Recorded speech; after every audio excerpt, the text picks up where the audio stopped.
안녕하세요. 이롤쌤입니다. 지난번 영상에서 2028 대입 개편안의 핵심에 대해서 설명을 드렸었죠. 그래서 현재 중학교 2학년 이하부터는 수능이 문이과 공통 과목으로 시험을 보고요. 내신은 9등급제에서 5등급제가 된다. 이런 내용들은 이제 많이 들으셔서 개편안에 대해 관심 있는 분들은 아실 거라 생각합니다. 그래서 그 다음은 현재 중학교 자녀를 두신 학부모님이라면 고등학교 선택을 어떻게 해야 될지 고민이 많이 되실 거예요. 그리고 전문가들의 의견을 들어보면 특목고 자소고가 유리하다, 일반고가 불리하다, 아니다, 일반고는 여전히 유리하다, 이렇게 저마다 다른 의견들인 것 같고요. 그래서 지금 이 부분에 대해 저 또한 정리가 필요할 것 같아 영상을 만들게 되었습니다. 2028 대입 개편안에서 내신 변화 사항에 대한 내용을 꼼꼼히 다시 살펴보고 다양한 시각으로 분석해서 제가 내린 결론은요. 이대로라면 고교학점제는 사실상 제대로 운영이 되기 어렵다는 것. 그리고 입시는 결국 대학이 주도권을 쥐고 있다는 것입니다. 그럼 제가 왜 이러한 결론을 내게 되었는지, 그래서 특목고 자사고가 유리한 것인지, 일반고가 유리한 것인지, 고교 선택에 대한 부분까지 설명을 드려보겠습니다. 고교학점제는 문재인 정부 때 윤해 교육부 장관 시절부터 예고된 제도였죠. 그리고 이 고교학점제가 제대로 운영되기 위해서는 특목고와 자사고를 폐지하고 모든 과목을 성취평가, 즉 절대평가하는 것이 전제 조건이라고 할 수 있습니다. 하지만 윤 정부로 바뀌고 특목고 자사고 폐지 이슈가 있었지만 존치로 결정이 났죠. 그리고 내신 평가 부분에서는 작년 이주호 장관님이 취임하시고 12월에 고등학교 전학년 모두 절대평가할 수 있다는 언급은 있었습니다. 하지만 올해 6월 공교육 재고 방안에서 고등학교 1학년만 9등급 상대평가를 해서 등급이 나오고 고등학교 2학년에서 고등학교 3학년은 절대평가를 하겠다고 발표를 했었죠. 그런데 이번에 2028 대입 개편안에서는 모든 과목에서 상대평가와 절대평가를 하겠다고 이렇게 발표를 했습니다. 이 부분이 이번 개편안에서 현재 중학교 2학년 이하 학부모님들께서 꼭 알고 계셔야 하는 부분이고 고교학점제의 성패까지 연결되는 부분이라 생각을 합니다. 그리고 현재의 교육과정과 입시에 적용받는 현재 중학교 3학년 그리고 이번 개편안에 적용받는 중학교 2학년의 큰 차이점이기도 합니다. 그러니까요. 현재 고등학교 그리고 중3까지는요. 고등학교 1학년 때 듣는 공통 과목 그리고 고2부터 선택하는 과목 중에 일반 선택 과목까지는 등급이 나와요.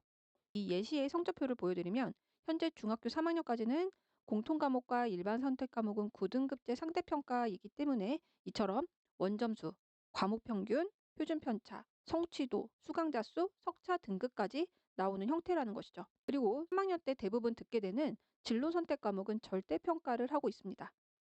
그래서 예시의 성적표처럼 진로 선택 과목은 원점수, 과목 평균, 성취도, 수강자 수, 성취도별 분포 비율만 나오죠.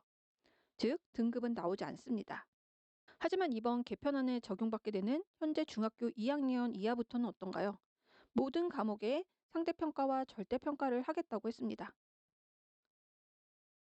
여기 보이는 모든 과목들이 5등급 상대평가로 등급이 나온다는 것이죠. 그럼 현재는 기하 같은 과목은요. 기하는 진로 선택 과목이라 등급이 나오지 않습니다. 하지만 2022 개정 교육과정에서도 기하는 같은 진로 선택 과목이지만 등급이 나오게 되는 것입니다. 몇 명이 듣더라도 5등급 상대평가로 등급을 매겨야 하는 상황입니다.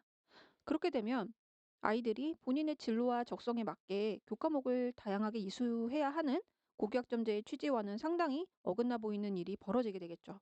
아이들은 저마다 등급을 잘 받기 위해서 적성에 맞는 과목보다는 학생 수가 많고 등급을 잘 받을 수 있는, 잘 받을 가능성이 있는 그런 과목들에 몰릴 가능성이 아무래도 클 것입니다. 물론 학생부 종합전형에서는 자신의 적성과 진로에 맞는 교과목 이수를 매우 중요하게 생각하기 때문에 등급을 잘 받는 것만 목적으로 교과목을 이수하기는 어렵습니다. 하지만 학생들은 딜레마에 빠지겠죠. 과연 소인수 과목을 들어야 하는 아이들은 지금처럼 등급 안 나오는 물리2처럼 편안하게 선택할 수가 과연 있을까요? 그럼 특목고 자사고는 어떤 상황일까요? 특목고 자사고가 9등급제에선 1등급을 4%만 받을 수 있었다가 5등급제가 되면서 10%까지 1등급을 받을 수 있으니 고등학교 1학년 때 다 같이 등급을 내는 공통 과목에서는 어느 정도 유리해진 지점은 있습니다. 물론 우리 아이가 특목고 자사고 가서 10% 이내 들 때 이야기죠. 하지만 일반고와 마찬가지로 특목고 자사고 아이들도요. 2학년 3학년 때 선택하는 모든 과목들에 대해서 등급이 나오기 때문에 소인수 과목에서 매우 경쟁이 치열해질 수 있다는 것이죠. 현재는 등급이 안 나오는 진로 선택 과목을 거의 듣게 되는 3학년 1학기 때는요. 아이들이 수능이나 생기부나 면접 준비 같은 이런 다양한 것들을 할 수 있는 이점이 있었지만 개편 시한처럼 모든 과목의 등급이 나온다면 현재 중학교 2학년 이하 아이들은 3학년 1학기에도 등급 경쟁을 해야 되기 때문에 과연 다른 것을 준비할 틈이 있을까 하는 것이죠. 그래서 대입 개편안에 적용되는 현재 중학교 2학년 이하 아이들은 3학년 1학기까지 이 등급에 대한 부담감을 가져야 한다는 사실입니다. 이것이 전학년 상대평가와 절대평가를 혼용해서 하겠다는 이번 개편안에서 고교학점제를 사실상 포기한 것이 아닌가 하는 의견들이 생기는 것이고요. 그럼에도 특목고 자사고가 이번 개편안으로 유리해졌다라고 보는 이유는 5등급제 내신으로 바뀌면서 1등급에 포함될 가능성이 10%까지니 확률이 높아졌다라는 것입니다. 그래서 유리하다라기보다는요. 9등급제의 불리함이 줄었다라고 이야기하는 것이 조금 더 정확한 표현일 것 같습니다. 따라서 중학교 때 우리 아이의 실력이 특목고 자사고 가더라도 10% 안에는 들 것 같다고 하면 보내는 것도 나쁜 선택지는 아니라는 것이지만 지금까지와는 다르게 3학년 1학기까지 모든 과목에서 등급이 나온다는 것은 알고 계셔야 한다는 것입니다. 고등학교 선택을 해야 하는 우리 중학생 학부모님들은 걱정이 많으실 거예요.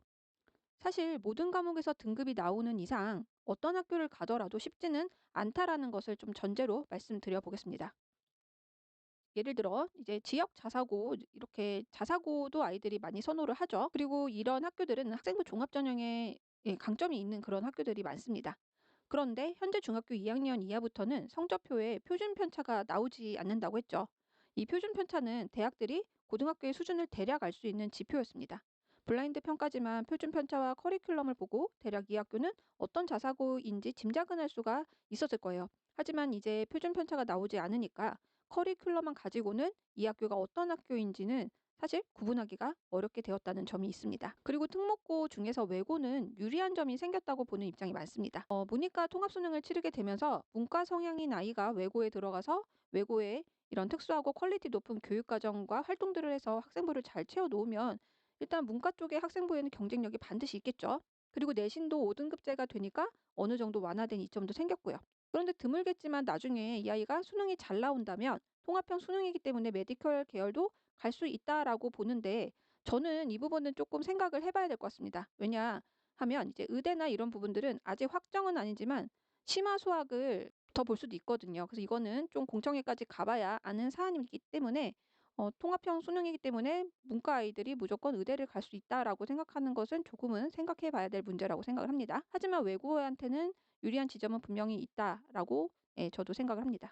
그리고 의대를 목표로 하는 최상위권 아이들은요. 일단 내신이 5등급제이기 때문에 무조건 내신은 1등급, 그리고 수능도 1등급을 받아야 합니다. 그래서 무조건 특목고 자사고를 가야 하는지에 대해서는 고민이 필요할 것 같습니다. 아이들이 특목고 자사고 가서 내신이 잘 안 나와서 수능으로 방향을 틀 수 있었던 것은 현재 절대평가 과목이 3학년 때 집중되어 있었기 때문에 가능한 점이 있었다는 거예요. 그러나 2028 대입 개편안에 적용되는 현재 중학교 2학년 우리 아이들부터는 이것이 어려워졌다는 점이고요. 이건 앞서서 설명을 드렸죠. 하지만 의대가 아니라 우리 아이가 이공 계열이 목표다 하면 커리큘럼이 다양하고 학종에 유리한 특목고 자사고도 나은 선택지가 될 수 있을 것 같습니다. 그리고 일반고 중에 특히 학군지 일반고들은 수능 대비까지가 되는 학교들입니다. 그런 학교들은 유리해졌습니다. 지금 입시도 그렇지만 개편안도 마찬가지로 수능에 대한 영향력이 크죠. 내신 변별력이 떨어지기 때문에 상위권 대학들은 지금처럼 교과 전형에 수능 최저를 걸 가능성이 더 커졌습니다. 그렇기 때문에 수능 준비도 병행해야 한다고 설명을 드렸죠.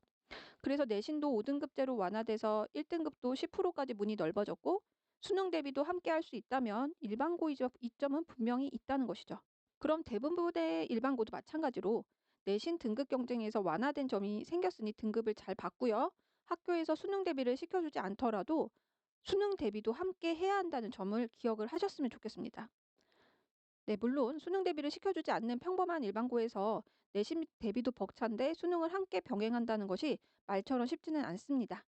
하지만 대부분의 그 아이들이 원하는 상위권대들은 수능 최저를 걸어둘 것이기 때문에 내신과 수능 두 가지를 다 준비해야 해야 된다는 사실은 변하지 않습니다. 내신 5등급제가 되면서 1등급은 10%까지, 2등급은 누적 34%까지 받게 됩니다. 그럼 9등급제의 4등급까지도 2등급을 받는다는 거죠. 따라서 우리 아이가 어느 학교를 갔든 2등급을 못 받았다면 9등급제였을 때 4등급 이상을 의미하기 때문에 일단 수시로 상위권 대학은 가기 힘들어졌다는 것을 기억을 하셔야 돼요. 그래서 5등급제로 바뀌면서 2등급을 벗어나는 등급이 찍히면 안 된다라는 것을 유념하셔야 할 것 같습니다. 특히 지금 우리 중학생 중에 잘하면 2등급이 나오고 평소 3등급 정도가 나오는 아이들이라면 지금부터 이 점을 미리 이야기해 주셔서 마인드 세팅을 하도록 도와주시면 좋겠습니다. 그리고 결국 대입의 열쇠는 대학에게 있다라고 저는 생각을 하는데요. 내신 5등급제가 되면서 앞서서 말씀드렸죠. 1등급은 10%까지, 2등급은 누적 34%까지 받게 됩니다. 그러면 서성한 정도까지 되는 아이들의 내신은 아마 1.1 정도로 수렴할 가능성이 클 거예요. 1.0에서 1.1까지 촘촘하게 몰려 있다면 이 아이들을 대학에선 어떻게 변별하고 줄 세우기를 할 것인가? 이것은 이번 개편안에 대입 자율화라는 키워드의 힌트를 얻을 수 있을 것 같아요. 바로 교육부가 대학의 주도권을 넘겨준 겁니다. 대학들은 지금도 교과 전형에 내신 100으로만 아이들을 뽑지 않고 학종처럼 정성평가도 하고 수능 최저도 거는 등 다양한 장치들을 마련하고 있죠. 정시도 서울대는 교과평가를 도입을 해서 수능 100으로 선발하지 않고 있죠. 고려대와 연세대도 이 같은 서울대의 변화를 따라가고 있고요. 그래서 이번 교육부가 대학 선발 자율권 강화라는 키워드를 넣어놨으니 앞으로 대입은 대학이 주도권을 잡았다는 생각입니다. 정리해 보겠습니다. 2028 대입 개편안에 적용되는 현재 중학교 2학년 이하부터는 고등학교에서 수업 듣는 모든 과목에서 등급이 나온다는 것. 그래서 현재 중학교 3학년까지는 3학년 1학기 때 등급이 나오지 않는 진로 선택 과목들이 많이 포진되어 있었기 때문에 수능이나 면접 등 다른 것을 준비할 에너지와 상황적 여유가 있지만 현재 중학교 2학년 이하부터는 그렇지 못하다는 점입니다. 그래서 이러한 이유로 학생들의 다양한 적성과 진로를 고려해서 도전적으로 수업 듣길 원하는 고교학점제가 사실 정상적으로 운영은 어려워 보인다는 것이고요. 또 같은 이유로 내신 5등급제로 등급 경쟁이 어느 정도 완화되었지만 특목고, 자사고도 소인수 과목조차 다 등급이 나오기 때문에 등급 경쟁은 치열할 것이라는 것입니다. 그래서 의대 갈 학생들은 무조건 특목고 자사고를 가야 할지 고민을 해봐야 된다는 것이고요. 이공계열 가는 아이들은 그래도 특목고 자사고에서 학종에 대한 워낙 특화된 학교들이니까 어느 정도 이점은 있을 거라고는 생각이 듭니다. 그리고 일반고를 가는 대부분의 학생들은 내신은 2등급 이내로 사수를 하고 수능 대비도 함께 해야 한다는 것도 말씀드렸죠. 그래서 결국 교육부는 대학의 선발 자율권을 주었기 때문에 대학이 주도권을 가지고 있어서 상위권대들이 과연 어떤 전형 설계를 할지 관심을 갖고 지켜봐야 하겠습니다. 그리고 개편안은 올해 11월 공청회를 열고 지금 다양한 의견들도 수렴하고 있죠. 그래서 내년 1월에서 2월 정도 확정 발표가 될 것이기 때문에 지금 개편안에서는 크게 변화는 없겠지만 이런 부분도 계속해서 관심을 갖고 지켜봐야겠습니다. 이러한 고교 학점제라는 큰 변화를 앞두면서 이번 개편안은 엇박자를 내는 느낌입니다. 저도 답답하기도 하고요. 근데 지금 중학생 자녀를 두신 학부모님들의 마음은 그 누구보다 답답하고 불안하실 거란 생각이 듭니다. 혼란한 시기지만 너무 불안해하지 마시고요. 지금 하는 대로 하던 대로요. 너무 앞선 선행보다는 우리 아이가 현재 몇 학년이든 국어, 영어, 수학 현행에서 학습 결손이 없도록 하는 것이 가장 중요합니다. 그리고 공부 습관을 좀 잡아주세요. 한 번에 몰아서 하는 공부가 아니라 오늘 30분을 하든 1시간을 하든 아이 상황에 따라 혼자 공부하는 습관을 들이도록 해주시면 좋겠습니다. 또 학원 일정이 너무 많아서 하루에 혼자 공부하는 시간이 1시간도 채 안 된다면 학원 스케줄 조정이 필요합니다. 고등학교에 올라가 학원에 의지해서는 좋은 결과를 절대 낼 수는 없기 때문이죠. 그리고 이렇게 혼란한 상황일수록 사교육에 대한 그 불안 마케팅에 휩쓸리지 않는 것이 중요한 것 같아요. 누구는 통합사회를 해야 된다. 누구는 통합과학을 해야 된다. 논술 수업을 들어야 한다. 이런 모든 것을 다 해야 할 것 같은 마음도 듭니다. 그리고 오늘 이렇게 유튜브로 영상 촬영하고 있는 제가 하는 말도 모두 맞다고는 할 수 없어요. 다 모두의 생각도 다르고요. 그렇기 때문에 저는 제 나름대로의 생각을 정리해서 정보를 드리는 것이고요. 그래서 이 정보, 저 정보 다 들어보시고 본인만의 생각을 가지시면 좋겠습니다.